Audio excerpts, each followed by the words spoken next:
In the 90s, we had a plethora of incredible side-scrolling platformers that featured some of the most memorable characters in gaming history. From Sonic to Mario, each protagonist was filled with personality and traits that made their title distinctive. Looking to stand alongside the greats of the past is Kaze and the Wild Mask. But can this nostalgia-filled adventure shed comparisons of the giants that came before it to stand tall on its own? The protagonist in a platformer is of paramount importance.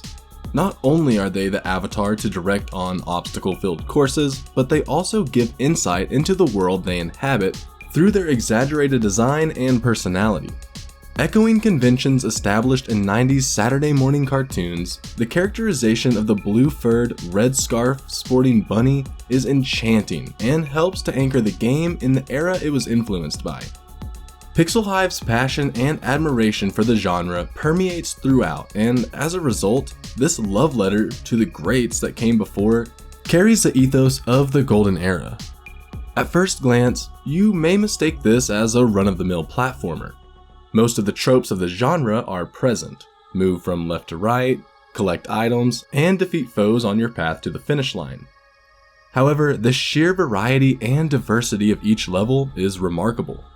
From gale force winds that stifle your movement to traversing a complex formation of ziplines, each level has been lovingly crafted to contain an abundance of fresh gameplay mechanics to keep you hooked throughout. The tight platforming mechanics are reminiscent of 16-bit era platformers, such as Sonic the Hedgehog and Donkey Kong Country. Armed with the ability to spin, slam, and float, Kaze will instantly feel familiar to aficionados, while also appealing to those who miss the classics of the genre.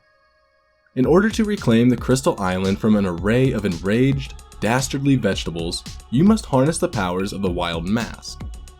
Each of them is equipped with unique abilities that completely transforms the gameplay experience. Possessing the gift of flight, the Eagle Mask allows you to navigate the skies and shoot projectiles at incoming vegetation. While donning the Shark Mask, you can cut through the sea with ease and dash at enemies with visceral aggression, truly feeling like the king of the ocean. The Tiger Mask grants you the ability to wall jump and dash distances in some incredibly well-designed platforming segments. Last but not least is my personal favorite, the Lizard Mask. Mustering the spirit of the incredible minecart sections from the DK series, the Lizard Mask levels are brilliantly designed in order to test your reflex and muscle memory. Now, channeling the ability to double jump and dive bomb, you are required to maneuver through deliciously devious courses that will test even the most proficient gamers. Each stage is designed to complement the abilities of the mask, but I would have loved to have seen levels play with the array mechanics that each ability brings by switching between them. Although a glimmer of that is seen in the game's climax, it feels like a missed opportunity. Difficulty in a game is tough to balance, yet Kaze and the Wild Mask has found the perfect formula. Like most games, it eases you in with relatively simple levels and collectibles, but this slowly ramps up, delivering some of the greatest platforming sections in recent memory. Due to the flawless mechanics, failure never feels like a result of the game, but rather a lack of skill, and with next to no reload time, retrying becomes an addictive cycle. Every level has 2 bonus areas, and a range of collectibles that will have you scouring the environment in search of gems and portals. Collecting enough of these rewards you with extra levels that are designed to challenge the most adept gamers. Adding to the replayability factor is the addition of time trials. Once you have completed a level, you can then revisit and try to earn a gold medal by completing it in a specific time frame. Visually, the game is awe-inspiring.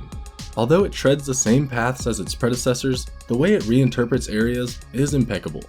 From stunning vistas to the Arctic tundra, each asset has been methodically designed to summon waves of nostalgia. The amplified animation and personified vegetables instantly establish character, making Kaze and the Wild Mask a visual treat. Coupled with this is a 16-bit infused soundtrack. Influenced by the great David Wise, each area has its own score that superbly marries the visuals. The tribal beats mixed with any melodies make an ideal backdrop for your trip through Crystal Island. Kaze and the Wild Mask merges elements from great games of the 16-bit era in order to create a fascinating 2D platformer. Although its influences are clearly visible, these aspects have been developed with modern-day principles to alleviate some of the issues that plague titles of the period. With an incredible pixel-based art style, euphonious soundtrack, and perfect precision-based platforming, Kaze and the Wild Mask is a must for fans of the genre.